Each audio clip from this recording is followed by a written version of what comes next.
गुरुर्ब्रह्मा गुरुर्विष्णू गुरुर्देवो महेश्वरा गुरुर्साक्षात् परब्रह्म तस्मै श्री गुरुवे नमः.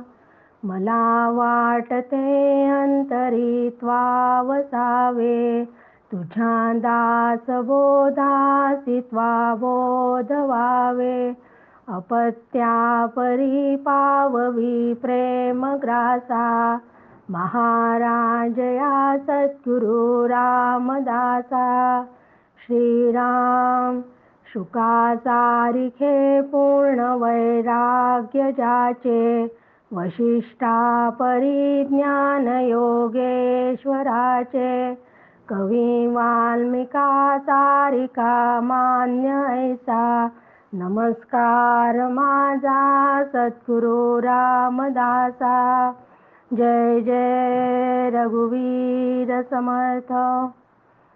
सद्गुरु प्रल्हाद महाराज डॉक्टर काका व आदरणीय मंदाताईंना नमस्कार करते. जयश्रीताईंनाही नमस्कार करते. दासबोध अभ्यास वर्गासाठी जमलेल्या तुम्हा सर्व श्रोत्यांना वंदन करते. आज आपल्या अभ्यासाचा दशक 5वा समास 3 शिष्य लक्षण. या समासामध्ये ओव्यांचे शतक गाठून अतिशय तपशीलवार शिष्यांची लक्षणे सांगितली आहेत. शतक म्हटल्याबरोबर विश्वविक्रम करणारा क्रिकेटपटू सचिन तेंडुलकर आठवतो. त्याची त्याच्या कोचवर म्हणजे गुरूंवर असलेली अतोनात श्रद्धा, त्यांच्यावरचा विश्वास आणि खेळाविषयी असलेले आवड, प्रेम आणि त्यासंबंधी पडलेले सगळे प्रश्न सोडवून केवळ फक्त बॅट व बॉल हे लक्ष ठेवून आपलं लक्ष रन काढणे एवढेच ध्येय ठेवून त्याने एकामागोमाग अनेक विक्रम करू शकला. परंतु हे एकाएकी असे कधीच घडत नाही हे अगदी खरे आहे. त्यामागे खूप कष्ट करण्याची, प्रयत्न करण्याची गरज असते. त्यासाठी श्रीगुरूंनी सांगितलेले 100% साधन करण्याची गरज असते. शिष्याची खरी योग्यता आल्याशिवाय गुरु शिष्याचे नाते पुरेशा उंचीवर जात नाही व मग त्यातून गुरुविषयी शंका, गुरूंचा त्याग, गुरु बदलणे व प्रसंगी परमार्थ मार्गाचाही त्याग अशी अनर्थ परंपरा ओढवते. निवृत्तीनाथ ज्ञानेश्वर महाराज, जनार्दन स्वामी एकनाथ महाराज, रामकृष्ण परमहंस विवेकानंद यांच्या रूपाने या सगळ्यांमध्ये शिष्याला कितीतरी पटीने अधिक कीर्ती व लोकमान्यता मिळालेली दिसते. परंतु यातच श्रीगुरूंचे यश, वैभव व गौरव आहे. आधीच्या समासामध्ये समर्थांनी गुरूंची लक्षणे सांगितली होती. या समासात आता ते आपल्याला शिष्य लक्षणे सांगत आहेत. सद्गुरूंना जर सत्शिष्य लाभला तर अपार आनंद वाटतो. अगदी तसेच शिष्यालाही श्रीगुरूंचा लाभ झाला नाही तर अत्यंत तळमळ निर्माण होते. रामकृष्ण परमहंसांना शिष्याला भेटण्याची तळमळ वाटत होती. जेव्हा नरेंद्रची भेट झाली तेव्हा रामकृष्ण परमहंस नरेंद्रला म्हणाले की विषयी लोकांशी बोलून माझे तोंड होरपळून गेले आहे. तू भेटलास आणि खरा आनंद झाला. एकनाथ महाराजांनाही अशीच तळमळ निर्माण झाल्यावरच त्यांना त्यांचे श्रीगुरू जनार्दन स्वामी यांना भेटले. गुरुशिष्य नात्यात दोघांनाही भेटीची तळमळ असते.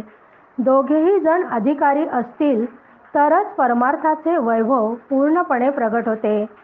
ज्याप्रमाणे शेत अत्यंत सुपीक आहे, बीजही उत्कृष्ट आहे, परंतु पाणी नसेल तर पीक येत नाही, त्याप्रमाणे सत्शिष्य व श्रीगुरू असूनही अध्यात्म चिंतन नसेल तर मोक्ष सिद्ध होत नाही. शेत पिकले, उत्तम पीक आले, पण पिकाची निगा राखली नाही तर पीक नष्ट होते. कारण ते पीक पक्षी कधी ते खाऊन जातात. पिकांवर टोळधाड पडते असं आपण ऐकतो. धान्याची रास असेल तर चोराचे भय असते. म्हणून केवळ पीक आले तरी त्याचा सांभाळ करावाच लागतो. स्वस्थ बसून चालत नाही. शिवाय शेतातील पीक वर्षभर सांभाळण्यासाठी त्याला घरी सुद्धा आणल्यावर त्याला कीड लागू नाही म्हणून पुन्हा त्यात गोळ्या औषधे टाकूनच ठेवावे लागतात. मग इतकी जर आपल्याला काळजी त्या धान्याची घ्यावं लागत असेल तर मग समर्थ आपल्याला सांगत आहे की तैसे आत्मज्ञान झाले, 11वी ओवी, तैसे आत्मज्ञान झाले परी साधन पाहिजे केले, एक वेळ उदंड जेविले तरी सामुग्री पाहिजे श्रीराम. की तसेच अगदी आत्मज्ञान झाले तरी साधन करावेच लागते. एकदा पोटभर जेवले तरी पुढच्या जेवणाची सामुग्री लागतेच. म्हणजे एकदा सकाळी जेवण झालं की पुन्हा संध्याकाळचे जेवण, शिवाय मधल्या वेळेस काहीतरी हलकं फुलकं लागतेच. म्हणजे एकदा जेवून काही काम निभत नाही. तसंच इकडे आहे की एकदा नुसते ज्ञान होऊन चालत नाही, त्यासाठी अखंड साधन करावेच लागते. कारण अखंड साधन केले तरच ज्ञानाचं दृढीकरण व्हायला मदत होते. आणि असं दृढीकरण निश्चय झाला की निश्चय तो टिकवून अपरोक्षाचा अनुभव येण्यासाठी साधनाच करावी लागते.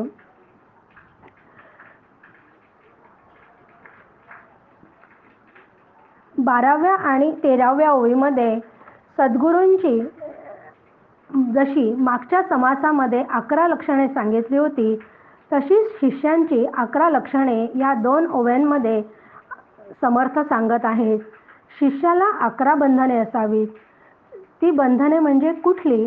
तर साधन, अभ्यास, सद्गुरू, सत्शिष्य, सतशास्त्र, सद्वासना, सत्कर्म, स्वधर्म, सत्संग, सदउपासना, नित्यनेम करणारा असा तो शिष्य असावा.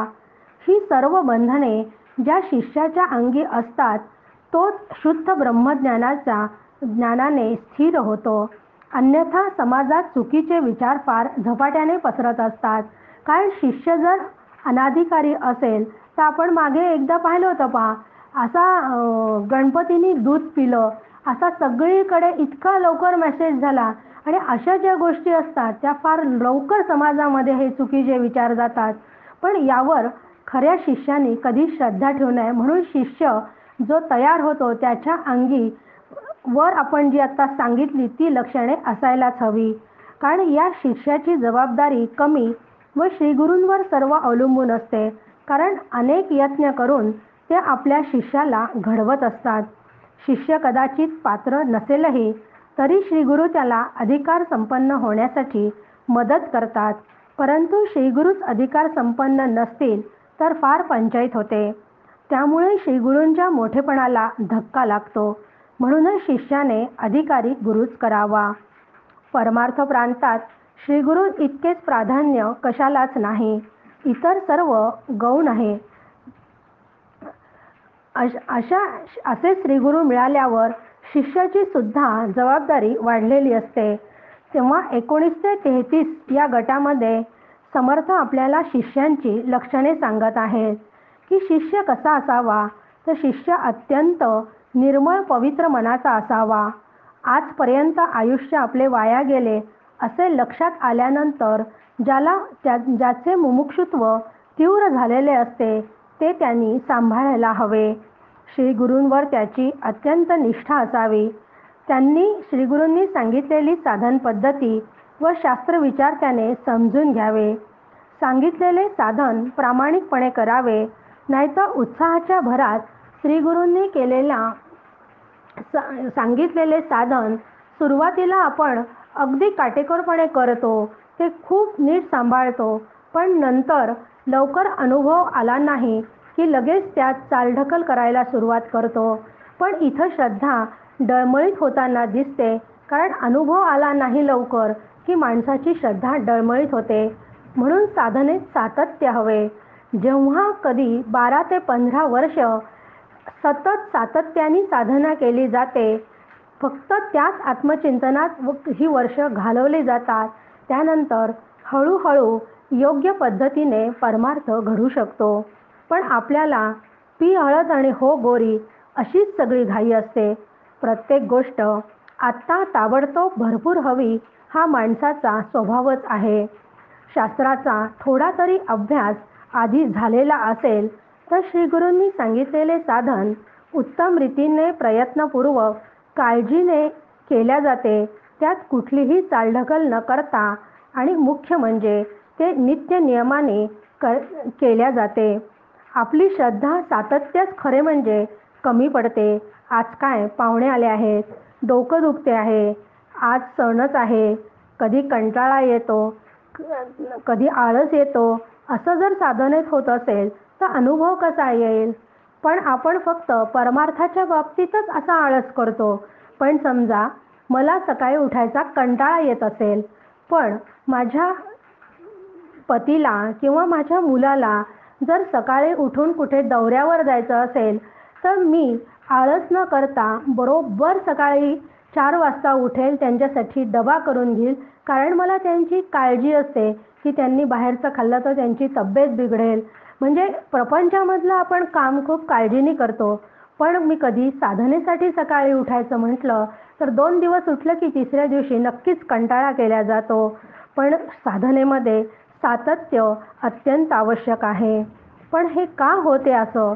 तर अनेक जन्मांचे संस्कार आपल्यावर झालेले असतात आणि ते संस्कार जे साठवल्या जातात त्यामुळे मल नावाचा दोष निर्माण होतो आणि त्यामुळे अनुभव लवकर येत नाही.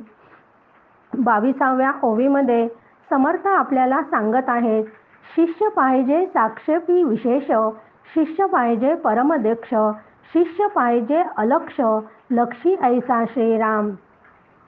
की शिष्य अलक्ष लक्षी असावा म्हटले आहे.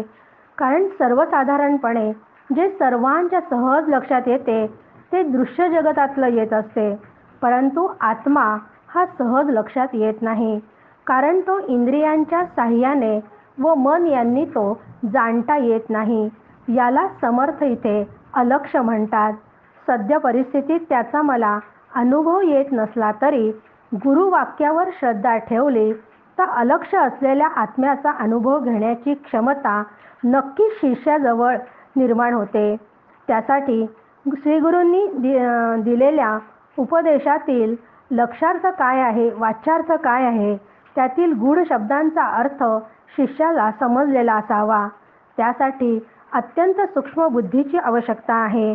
भजन कीर्तन करताना त्याचा अर्थ जर समजून घेतला नाही तर त्याचा काहीच उपयोग होत नाही. नाहीतर मग ती फक्त ठरवली आहे म्हणून यांत्रिक पद्धतीने ती उपासना किंवा भजन केल्या जाते. म्हणजे समजा आपल्या घरामध्ये आपण बऱ्याच वेळा एखादा जप मंत्राचं स्वरयंत्र लावून ठेवतो, पण त्या स्वरयंत्र अखंड नाम घेत असतं, पण कधी त्याचा उद्धार झालेला कोणी पाहिला आहे का हो? शेवटी ते स्वरयंत्रच आहे. मग आपण सुद्धा साधना करताना त्याचा अर्थ समजून घेतला नाही, त्याचा लक्षार्थ वाच्यार्थ समजून घेतला नाही आणि अशी जर उपासना करत गेलो तर त्याचा काहीच उपयोग होणार नाही. त्याला फक्त यांत्रिकतेचं स्वरूप येते. म्हणून उपासना करताना सुद्धा बुद्धी ही अंतरंगाचा वेध घेणारीच असावी. अशी बुद्धी सत्य असत्याचा निवाडा करते. निश्चयात्मक बुद्धी असणारा शिष्यच कायिक वाचिक व मानसिक तयारीनेच साधन करतो. आणि कायिक वाचिक मानसिक तयारीने जेव्हा साधन केल्या जाते त्याच वेळेस देहतादात्म्य कमी होते. नाहीतर आपलं असते, आपण एखाद्या शिबिराला जातो, कार्यक्रमाला जातो, पण आपण प्रापंचिक लोक, आपल्याला सगळ्या सुखसोयींची नेहमी घरामध्ये असतात. त्यामुळे त्या शिबिरात गेल्यावर सुद्धा मला AC हवा, झोपायला पलंग हवा, खाण्याला अमुक अमुकच हवे, असे सगळे आपले नियम असतात. पण असे असेल तर कदापिही तुम्हाला साधनाही करता येणार नाही आणि त्या शिबिरातून जे साध्य करायचं आहे ते पण करता येणार नाही. कारण घरच्यासारखेच हवे असेल तर चालत नाही. म्हणून शरीराला तप करायची सवय असायला हवी. याला समर्थ शिष्य असावा कायाक्लेशी असं सांगतात आहे. त्याला कोणाबद्दलही द्वेष मत्सर नसावा, दुसऱ्यांना मदत करणारा आणि तो विरक्त असावा. शिष्याला वैराग्य व विवेकशीलता हे दोन गुण असावयास हवे. वैराग्याच्या नावाखाली त्याने तुसडेपणाने वागू नये. शिष्य पाहिजे उत्तम कुळाचा. प्रल्हादाने राक्षस कुळात जन्म घेतला. जन्म कुठे घ्यावा आपल्या हातात नाही, पण आचरण आपल्या हातात आहे. संस्कार चांगलेच असायला हवे, असे सर्व गुण ज्यांच्या अंगी असतात तोच उत्तम शिष्य आहे. 34व्या ओवीत समर्थ आपल्याला सांगत आहे, जो संसार दुःखे दुखवला, जो त्रिविध तापे पोळला, तोची अधिकारी झाला परमार्थ विषयी श्रीराम. की संसारामध्ये अनेक दुःखाचे तडाखे बसले की तोच वैतागून परमार्थाचा अधिकारी होतो. कारण प्रत्येक जीवाला कोणत्या ना कोणत्या कारणाने दुःख असतेच आणि सहसा जेव्हा जीवनामध्ये काहीतरी संकट येते त्याच वेळेस माणूस परमार्थाकडे वळतो. पण खरं म्हणजे परमार्थ काही फक्त दुःख असणाऱ्या लोकांनीच करावा असं नाही आहे, पण तो एक गोड गैरसमजच आहे की ज्याच्या जीवनामध्ये दुःख असतात तीच व्यक्ती परमार्थाकडे वळते. पण असं नाही आहे. कारण समर्थ आपल्याला मनाच्या श्लोकात सांगतात, जनी सर्व सुखी असा कोण आहे. मग खरंच प्रत्येकाला जीवनामध्ये काही ना काही दुःखे असतात. कारण प्रत्येक जीव हा विकारी आहे आणि विकार ज्याला ज्याला असतात त्याला त्याला दुःख असतेच. म्हणजे प्रत्येक जीवाला आध्यात्मिक, आधिभौतिक आणि दैविक असे तीन ताप भोगावेच लागतात. त्यामुळे दुःखाचा सामना त्याला करावाच लागतो. काही वेळेस माझ्या घरातील संबंधितांमुळे मला दुःख होते. याचे कारण म्हणजे माझ्या मनासारख्या इतर व्यक्ती वागत नाही हेच असते. कारण माझ्या मनासारखी समोरची व्यक्ती जर वागत नसेल तर ती मला आवडत नाही, मी तिचा द्वेष करायला लागते.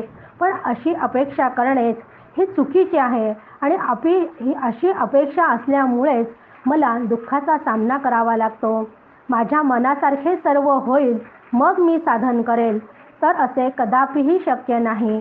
परमार्थाच्या बाबतीतही आपण तेच करतो की आता माझे मुलं लहान आहेत, आता थोडे मोठे झाले की मी परमार्थाकडे वळेल, आता मुलांचं शिक्षण झाले की परमार्थाकडे, एकदा त्याचं लग्न झाले की माझी जबाबदारी संपली की मी परमार्थाकडे वळेल, मग मी रिटायरमेंट नंतर परमार्थाकडे वळेल. पण असा परमार्थ म्हातारपणी जर करायचा ठरवला तो कदापि शक्य नाही. कारण त्यावेळेस आपले शरीर साथ देत नसते. म्हणून माणसाने कोणाच्याही कडून कधी अपेक्षा न करता मनासारखे सगळे होईल म्हणून मी साधन करेल असं कदापिही ठरवू नये. प्रत्येकाचा स्वभाव गुण वेगळे वेगळे असतात. त्यांच्या स्वभावाप्रमाणे ते वागत असतात हे लक्षात घ्यायला हवे. हे जर लक्षात घेतले तर मला दुःखाचे तडाखे बसणार नाहीत. आणि तिसरी गोष्ट म्हणजे सकाम उपासना. कारण उपासना करायची असेल तर देवाला मी काहीतरी मागतच असते की मला देवा तू अमुक अमुक हे यश दे, फळ दे, मग मी तुला 11 रुपयाची खडीसाखरेचा नैवेद्य दाखवेल. अशाच पद्धतीने मी सकाम उपासना करत असते आणि सकाम उपासनेतून तात्पुरते समाधान मिळते. कधी कधी ईश्वर आपल्याला असं कबूल केल्यावर त्यात यश देखील देतो, पण त्यात काहीतरी खोट असते. कारण हे मी माझ्या नियमाच्या प्रारब्धाच्या विरुद्ध त्याच्याकडून मागून घेतलेले असते. आणि आपण म्हणूनच बघा, आपण पुराणांमध्ये वाचतो की मी तुला मुलगा देईन पण तो अल्प आयुष्य देईल, असंच काही ना काहीतरी त्याच्यात कमतरता असलेले आपल्याला वाचण्यात आलेलं असतं. पण खरे असं शाश्वत समाधान मिळणे कदापिही शक्य नाही. म्हणून अशा त्रिविध तापांनी पोळलेल्या शिष्याच्या अंगी वैराग्य निर्माण होते. ती दुःखेच त्याला विरक्त करतात. म्हणून यातून जे वैराग्य निर्माण होते ते विवेकासह वैराग्य बांधते, तोच खरा परमार्थाचा अधिकारी होतो. जीवनाची आसक्ती नष्ट होऊन त्याला सद्गुरूची ओढ लागते व त्याच्या उपदेशावर दृढ श्रद्धा निर्माण होते. असा दृढ विश्वास असणारा शिष्य सत्शिष्य होय.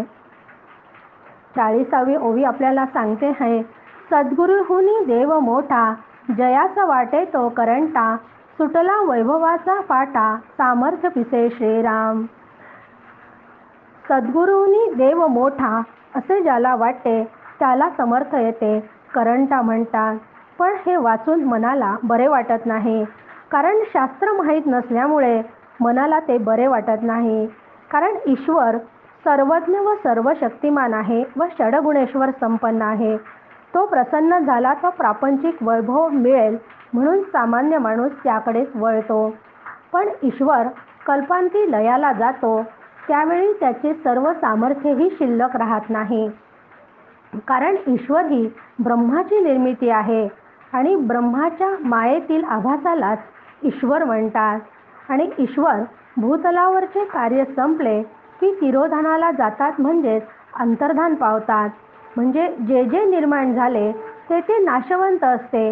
म्हणून ईश्वर हा सुद्धा मायेच्या प्रांतलातलाच आहे आणि त्यांनी सुद्धा भूलोकावर अवतारच घेतलेला आहे. म्हणून जे जे नाशवंत आहे त्याचा ते नष्टच होणार आहे. आणि तो सगळा जे नाशवंत आहे तो सगळा प्रांत मायेचा आहे आणि माया अशाश्वत आहे. पण श्री गुरु मात्र ब्रह्मरूप असतात. श्री गुरु तत्व शाश्वत आहे. हे शाश्वत तत्व ईश्वराचे अधिष्ठान आहे.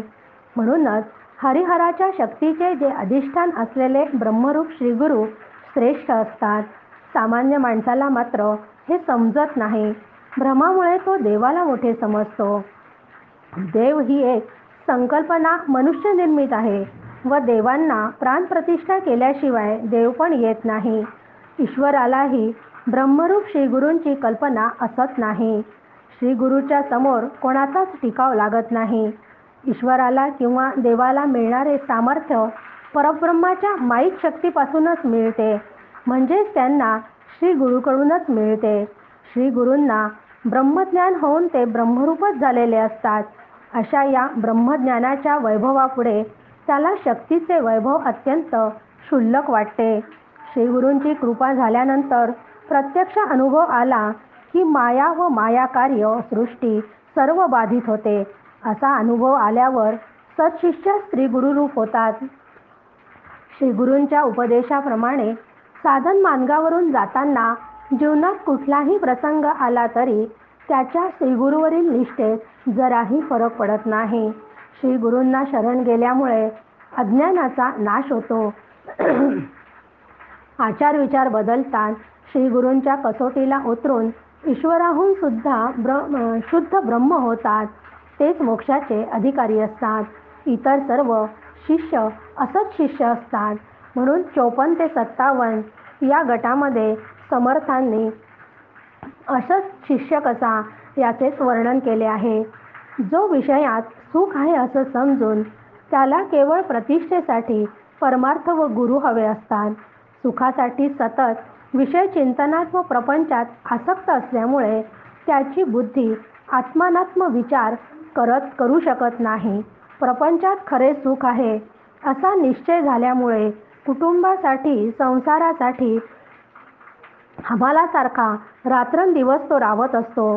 समर्थ अशा माणसाला भ्रमिष्ठ मूर्ख मतिमंद डुक्कर गाढव यांची उपमा देतात. गाढवाला उकिरड्यावरचे लोळणे आवडते, त्याला सुगंधी द्रव्याची काय किंमत असणार आहे. त्याचप्रमाणे पंच विषयामध्ये आसक्त असलेला अधःपतनाकडेच जाणार आहे.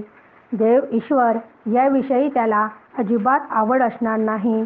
मग अशा लोकांनी कितीही श्रवण केले, सत्संगात असले तरी त्यांचं चित्त विषयांकडेच असते.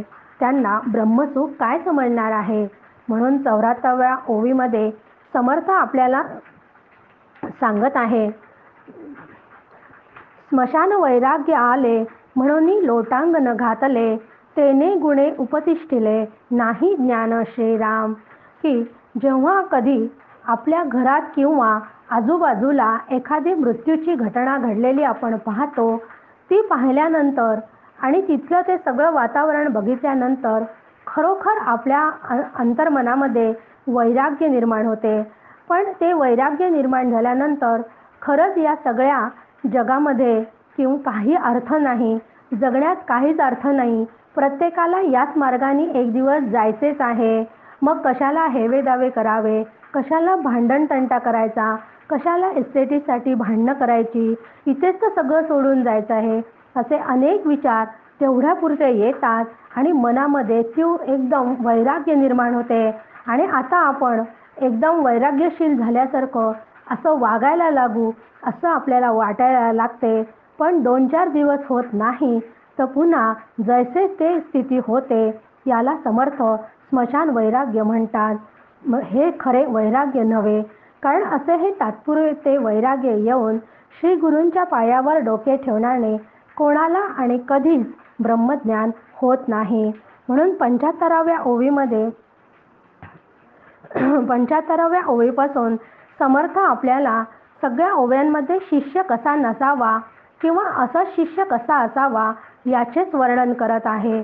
म्हणजे सत्शिष्याची जी लक्षणे आधी सांगितली होती त्याच्या विरुद्ध असत शिष्यांची लक्षणे इथे आता समर्थ आपल्याला सांगत आहे. त्यामध्ये बरंचसं साम्य आहे. कारण 89व्या ओवीमध्ये समर्थ आपल्याला सांगतात, आर्जव नाही जनासी जो अप्रिय सज्जनांसी, असं म्हटलं आहे की त्यांनी असं म्हटलं. पण सत्शिष्य कसा असतो, तो जगतमित्र असतो. आणि असं जो सत्शिष्य नाही त्याला लोकांशी काहीच देणे नसते आणि तो लोकांमध्ये त्यामुळे तो अप्रिय असतो. समाजाशी घेणं देणं नाही, जगाशी घेणं देणं नाही असा त्याचा स्वभाव असतो. म्हणजे असत शिष्य अविवेकी असतो, कायाक्लेशी असतो. त्याला कोणाचाही मत्सर द्वेष त्याच्या अंगी असतात. पण सत्शिष्यांच्या बाबतीत मात्र तो विवेकी असतो, तो कायाक्लेशी नसतो, तो सगळ्यांना हवाहवासा वाटत असतो, तो कधीही कोणाचा राग द्वेष करत नाही. म्हणून 101व्या ओळीमध्ये समर्थ आपल्याला सांगत आहेत, संसार संगे सुखे झालो, ऐसे देखिले ना ऐकले, ऐसे जाणून अनहित केले, ते दुःखी होते स्वये श्रीराम. की संसारामध्ये कोणी सुखी झाले असं आजपर्यंत आपण कधीही ऐकलेलं नाही व पाहिलेलंही नाही. असे असूनही जो प्रपंचात आसक्त होतो तो स्वतःचे नुकसान करून दुःखी होतो. कारण प्रपंच हा कसा आहे की तो अशाश्वत आहे आणि अशाश्वतामधून खरं सुख मिळूच शकत नाही. म्हणून शहाण्या माणसाने विवेक जागृत ठेवून स्वतःचे हित कशात आहे याचा विवेक करावा. असे केले तर त्याचा परमार्थ व प्रपंच दोन्हीही उत्तम रीतीने होतो. 103व्या ओवीमध्ये आपल्याला समर्थ सांगत आहेत, प्रपंचे सुखे करावा, परी काही परमार्थ वाढवावा, परमार्थ अवघाती बुडवावा, हे विहित नवे श्रीराम. की जो प्रापंचिक आहे त्याने रडत कुंठत संसार न करता प्रपंच अत्यंत आनंदाने वैभवाने करावा. जो प्रपंच चांगला करतो त्यालाच परमार्थ देखील चांगला करता येतो. कारण ज्याचा प्रपंचच धड नाही तो परमार्थ काय करणार आहे हो. कारण तो प्रपंचासाठी म्हणजे इतक्या प्रपंचासाठी थोडेफार कष्ट करून माणूस सुखी होऊ शकतो. पण परमार्थामध्ये खरोखर खूप वर्ष साधना करावी लागते. कित्येक जन्म साधना केल्यानंतर माणसाला ब्रह्मज्ञान होते. मग तो साधा स्वतःचा या जन्मातला प्रपंचही व्यवस्थित करू शकत नाही आहे तर तो परमार्थ काय करणार आहे. म्हणून प्रपंचात जर आपलं मनासारखं नसेल तरीही माणूस परमार्थाकडे वळू शकत नाही. म्हणून ते तिथं सांगतात आहे की प्रपंच जर तुझा व्यवस्थित नसेल तर तू परमार्थाकडे वळू शकणार नाही. कारण प्रपंचामध्ये सतत काळजी चिंता असते आणि त्यामध्येच माणूस कुंठत राहतो आणि मग तो प्रपंचही त्याचा धड होत नाही आणि परमार्थही धड होत नाही. म्हणून गृहस्थाश्रमाने अवश्य प्रपंच करावा, पण त्यांनी तो वैभवाने करावा, तो थाटाने करावा, पण त्याचबरोबर त्याने परमार्थ सुद्धा करून तोही वाढवावा. केवळ प्रपंचात रममान न होता परमार्थ करणे यालाच समर्थ सांगतात आहे की परमार्थ अवघाची बुडवावा, हे विहित नव्हे. म्हणून थोडा तरी परमार्थ त्यांनी केलाच पाहिजे. कारण परमार्थ करण्यातच जीवाचे कल्याण आहे. आता पुढच्या समासामध्ये जीवाचं कल्याण कशात आहे हे समजलं आपल्याला. गुरु कसा असावा समजलं, शिष्य कसा असावा हेही समजलं. म्हणून आता पुढच्या समासामध्ये समर्थ आपल्याला उपदेश देणार आहे. म्हणून पुढचा समास उपदेश लक्षण. पहिल्या दशकातल्या पहिल्या समासामध्ये 6व्या ओवीत समर्थांनी सांगितले होते की शुद्ध उपदेशाचा निश्चयो बोलिला असे, असं समर्थांनी सांगितलं. आणि या समासामध्ये समर्थांनी या शुद्ध उपदेशाचे स्वरूप सांगितले आहे. म्हणून 1 ते 30 ओव्यांपर्यंत शक्य तेवढ्या सर्व देवदेवतांचा उल्लेख करून त्याचे मंत्र सांगणारे संप्रदाय त्या काळी असल्याचे त्यांनी दर्शवले आहे. आजही अशा अनेक तऱ्हेच्या उपासना निरनिराळ्या हेतूने चालू असलेल्या आपण समाजात पाहतो. आपल्याला त्या बघायला मिळतात.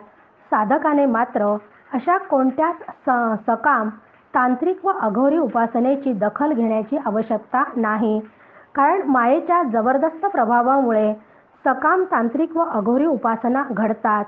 वैद्यक शास्त्र जेव्हा प्रगत नव्हते त्यावेळी सर्पदंश, विंचू चावणे इत्यादीसाठी मंत्रांशिवाय दुसरे उपचारच नसत. पण त्यामुळे अज्ञान व दारिद्र्य यांनी अंधश्रद्धा वाढल्या व वाढतच आहे हेच खरे आहे. या चक्रातून बाहेर पडावे म्हणूनच समर्थांनी शहाणे करावे जन हा कार्यक्रम हाती घेतला. प्रपंची पाहिजे सुवर्ण हेही त्यांनी सांगितले आणि दारिद्र्य निर्मूलनासाठी गुणांचा भोगता व्हायला सांगितले. कारण प्रपंची पाहिजे सुवर्ण प्रपंच आत्ताच आपण मगाच्या ओव्यामध्ये पाहिलं की प्रपंच धड जर नसेल तर मनुष्य परमार्थ सुद्धा व्यवस्थित करू शकत नाही आणि परमार्थ केल्याशिवाय जीवाचं कल्याण नाही. हे सांगत असताना त्यांनी अनेक देवदेवतांचे मंत्र आहे म्हणून सांगितलं. तर मग ते म्हणतात, कोणी राम म्हणा म्हणतात, कोणी कृष्णाची उपासना करा म्हणतात, कोणी दत्ताची करे म्हणतात, कोणी मल्हारीची करा म्हणतात. अशा अनेक देवदेवतांचे मंत्र व उपासना करण्यास ते आपल्याला सांगत आहेत. शिव मंत्र, भवानी मंत्र, विष्णू मंत्र, महालक्ष्मी मंत्र, अवधूत मंत्र, गणेश मंत्र, मार्तंड मंत्र सांगती श्रीराम. असंख्यात मंत्र माळा, एकाहुनी एक आगळा, विचित्र मायेची कळा कोण जाणे श्रीराम. कित्येक मंत्री भूते जाती, कित्येक मंत्री वेथाना सती, कित्येक मंत्री उतरती, सिंते विंचू विखार श्रीराम. की सामान्य माणूस अशा या सगळ्या वेगळ्या वेगळ्या उपासना करण्याच्या नादामध्ये त्याला समजतच नाही की आपण कोणत्या देवाची उपासना करावा आणि ते गोंधळून जातात. त्याच्यातही त्यांनी अजून खाली बरंच सांगितले आहे. एक सांगती राम राम, एक सांगती ओम ओम, एक म्हणती मेघश्याम, बहुता नामी स्मरावा श्रीराम. एक सांगती कर्म मार्ग, एक सांगती उपासना मार्ग, एक सांगती अष्टांग योग नाना चक्रे श्रीराम. एक सांगती सगुण, एक निरुपती निर्गुण, एक उपदेशी तीर्थाटन फिरावे म्हणून श्रीराम. की या पृथ्वी स्तरावर अगणित देव असून वाणीने कोणाकोणाचे मंत्र जपावे. कोणी सांगते की मंत्र जपून सकाम उपासना करावी म्हणतात, तर कोणी म्हणतात सकाम उपासना करू नये, कोणी म्हणतात सगुणाची उपासना करावी, तर कोणी म्हणतात निर्गुणाची उपासना करावी. अशा अनेक प्रकारच्या उपासना आणि मंत्र असले तरी त्या कितीही केल्या तरी आत्मज्ञानापासून ते सर्व निरर्थकच असतात. शेवटच्या 6 ओव्यांमध्ये समर्थ आपल्याला मुख्य उपदेशाचा निश्चय सांगतात आहे. 31व्या ओवीमध्ये त्यांनी म्हटलं आहे की ऐसे उपदेश अनेक परिज्ञाने विन निरर्थक, ये विषयी असे एक भगवत वचन श्रीराम. की जीव ब्रह्म आहे असे निसंदिग्ध प्रत्यक्ष ज्ञान झाल्यावाचून कशालाच किंमत नाही. म्हणून भगवान श्रीकृष्ण म्हणतात, नाना शास्त्रम पठे लोको नाना दैवत पूजनम, आत्मज्ञानम विना पार्थ सर्व कर्म निरर्थकम. शैव शाक्त्यागमाद्याये अन्ये च बहुमता, अपभ्रंश समस्तेपि जीवानां भ्रांतचेतसाम, नहि ज्ञानेम सदृशम पवित्र मिदमुत्तमम. हे सांगताना ते सांगतात आहे की मनुष्याचे खरे स्वरूप असलेला आत्माच माणूस विसरतो. त्याला आपण देहा इतका खरा वाटतो. त्यांनी सांगितले आहे की कोणी सर्व शास्त्रे आत्मसात केली किंवा अनेक दैवतांच्या उपासना केल्या तरी आत्म्या वाचून ते निरर्थक आहे. म्हणून मनुष्याने खरे स्वरूप असलेला आत्माच तो विसरतो. त्याला आपण देह इतका खरा वाटतो की तोच मी आहे असा त्याचा निश्चय होतो. या निश्चयालाच समर्थ देहबुद्धी म्हणतात. देहबुद्धीमुळे ते आत्मसुख हरवून बसतो. व हरवलेले हे आत्मसुख आनंद बाहेरच्या जगात तो शोधू लागतो. बाहेरच्या जगातील वस्तू, व्यक्ती व घटनांमध्ये जो आनंद मिळतो तोच खरा आनंद आहे असे त्याला वाटायला लागते. पण या बाहेरच्या जगातील वस्तू, व्यक्ती व घटनांमध्ये मिळणारा आनंद क्षणिक, तात्पुरता सुख देणारा आहे. जगातील प्रत्येक वस्तू नाशवंत, विकारी आहे. तसेच हे शरीरही विकारी आहे. मग अशा नाशवंत, विकारी शरीरापासून आपल्याला खरा आनंद, सुख मिळणे शक्यच नाही. म्हणून या नाशवंत गोष्टींसाठी त्या मिळाव्यात म्हणून तो अनेक प्रकाराने ज्ञान संपादन करतो, कष्ट करतो. संपूर्ण जीवन संपण्याची वेळ येते तरी त्याला आनंद मिळत नाही. मग आनंद मिळावा यासाठी त्याला तळमळ लागते व मग तो सद्गुरूंना शरण जातो. सद्गुरू ही त्यांची अवस्था समजतात, कारण मनुष्य कर्म केल्याशिवाय क्षणभरही राहू शकत नाही. म्हणून सद्गुरू आधी त्याला उपासना, मंत्र या माध्यमातून ईश्वरापर्यंत जाण्याचा मार्ग सांगतात आणि मग हळूहळू जेव्हा त्याचा भाव सद्गुरू चरणी स्थिर होतो तेव्हा स्वस्वरूप आत्माच आहे असा उपदेश करतात. म्हणून आत्मज्ञानासारखे सर्वश्रेष्ठ असं दुसरं काहीच नाही. म्हणून त्याला भगवंत अग्रक्रम देतात. अनेक ठिकाणी अन्य कोणत्याही उपदेशापेक्षा आत्मज्ञानाचा उपदेशच श्रेष्ठ असल्याचे सांगतात.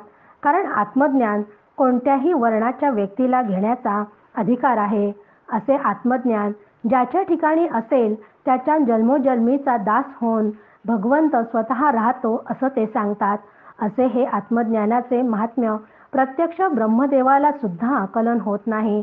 तर मग सामान्य जीवाला ते कसे कळेल? तरी सामान्य जीव तीर्थयात्रा, उपासना या माध्यमातूनच मला आत्मज्ञान होईल असं समजतो.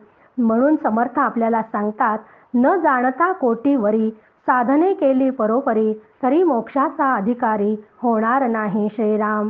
की अशा कितीही तीर्थयात्रा केल्या, कितीही प्रकारच्या उपासना केल्या, कितीही मंत्र जपले, कितीही स्नानदाने केली तरी आत्मज्ञान त्याच्यापेक्षा कितीतरी कोटीपटीने श्रेष्ठ आहे आणि ते त्यांनी तीर्थयात्रांनी वगैरे मिळणार नाही. असे हे आत्मज्ञान अत्यंत सूक्ष्म व सर्वश्रेष्ठ आहे. त्या ज्ञानाची लक्षणे समर्थ आपल्याला आता पुढच्या समासात सांगणार आहे. जय जय रघुवीर समर्थ.